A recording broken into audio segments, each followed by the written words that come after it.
The fall of Troy, the epic conclusion of the story of Iliad, follows the events that happened after the death of Hector, the search for a long-time companion, the fall of heroes, and that at times brains are better than brute strength.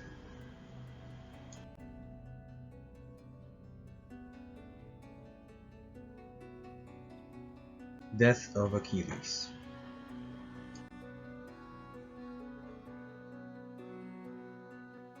The death of Hector brought great despair to the entire Troy. The Trojans felt that they had lost the battle already. They have lost a number of great men and chieftains in the remaining days and months of the war. However, it was not only the Trojans who felt the dread of Hector's death, but Achilles himself. For he remembered what his mother told him before, that with Hector gone, his time was almost near.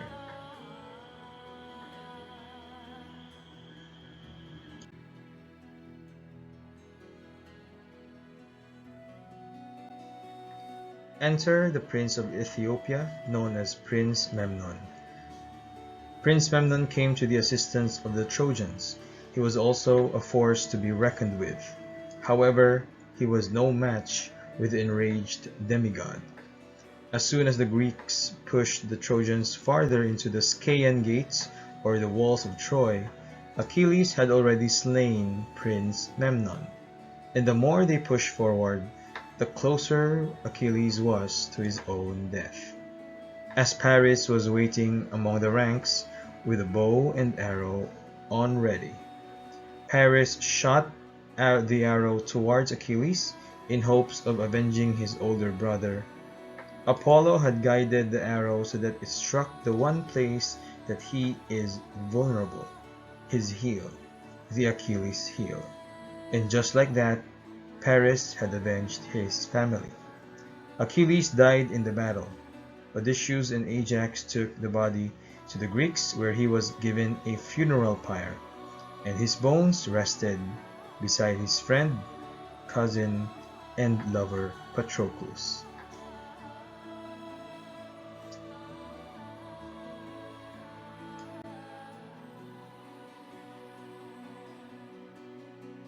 The bow and the arrow.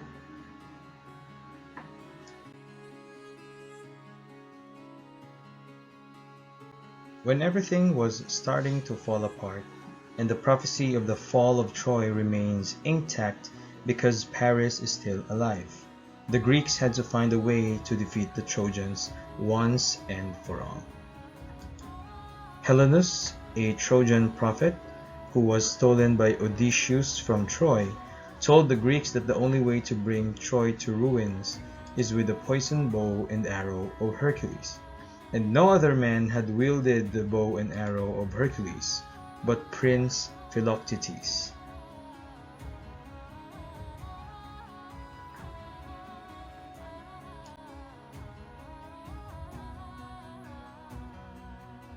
Odysseus remembered that with his command they had left Philoctetes 10 years ago in the island of Lemnos.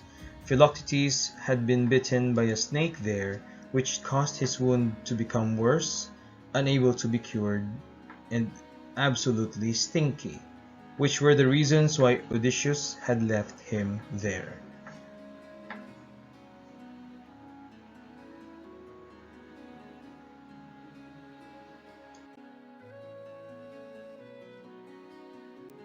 So at this point, Odysseus had no choice but to meet his old friend at Lemnos. So they sailed toward Lemnos, and when they arrived, they had attempted to steal the bow and arrow of Philoctetes. But there's nothing that a good conversation can mend. Philoctetes had forgiven Odysseus and went with them back to Troy.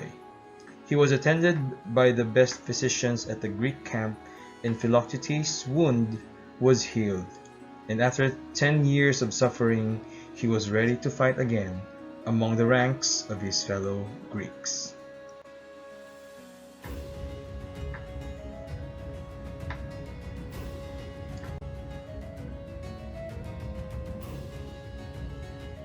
Paris and Oenone.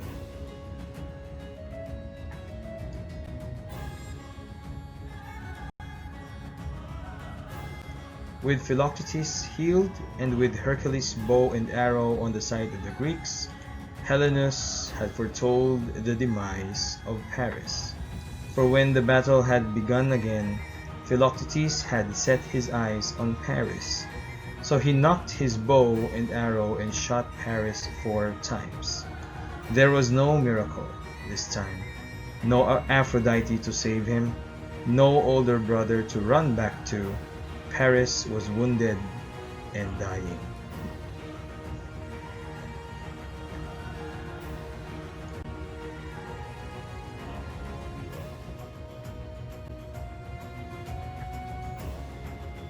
In his dying breath, in some versions, he requested to see Oenone for the last time.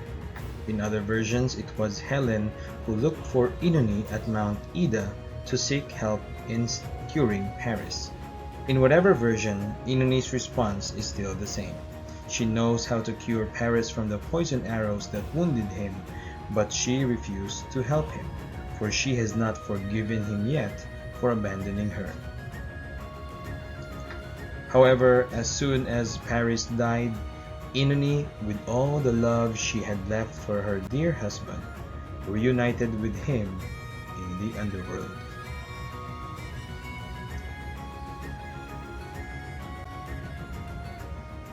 The Wooden Horse.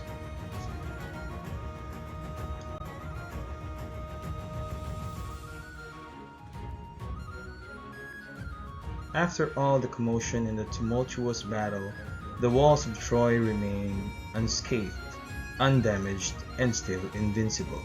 At this point, Odysseus and Diomedes had devised all possible ways to win against the Trojans, but all of it just brought them no further success than to push the Trojans back into the safety and security of their walls. So Odysseus thought that the only way to win this war was not going to happen in the battlefield. It must come from within the walls and gates of Troy. They must find a way to get the Greeks into the city and attack the Trojans by surprise.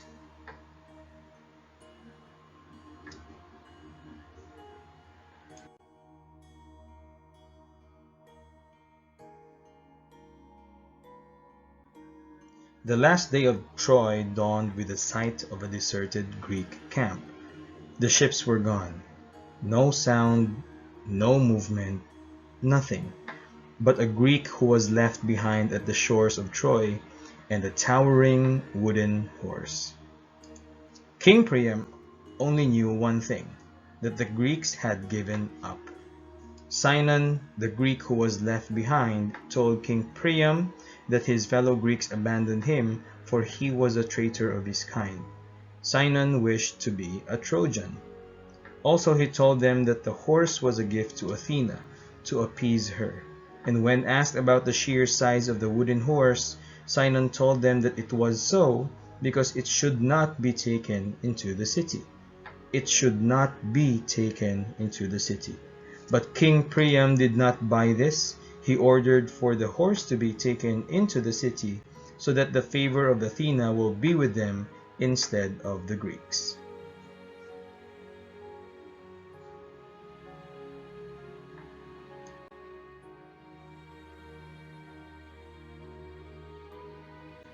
They dragged the horse into the gates and up to the temple of Athena. At this moment, Odysseus was convinced that false cunning and pretended tears can conquer what Diomedes' strength and Achilles' savage cannot. At this moment, they waited for the right time to strike, inside the wooden chambers of the wooden horse.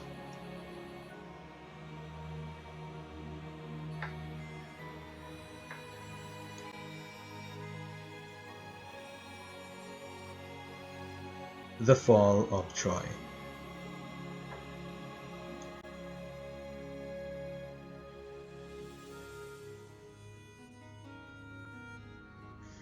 The Trojans rejoiced in good fortune, believing that the 10-year war has finally ended. They ate like they had never eaten before. They drank like they have never drunk before. They danced, they partied, they enjoyed the night like it was the first night of their lives. The people of Troy went to sleep later that night, in peace as they had not done for 10 long years. At midnight the door of the horse opened, and out came the Greeks. And they did what they had to do. Silently in the night they burned down houses, they burned down buildings, they created havoc and chaos. It was too late for the Trojans to wear their armors, for the Greeks had them by the throat. What was once the greatest city in Asia is now burning down to ashes. No mortal could save them now, but the gods. However, the only divinity that helped them during that time was Aphrodite, and she was also responsible for helping Helen and bringing her back to Menelaus. The rest of the Trojan men were burned or killed. The women were held captives, including Queen Hecuba, including Andromache, who became a prize to Neoptolemus, the son of Achilles.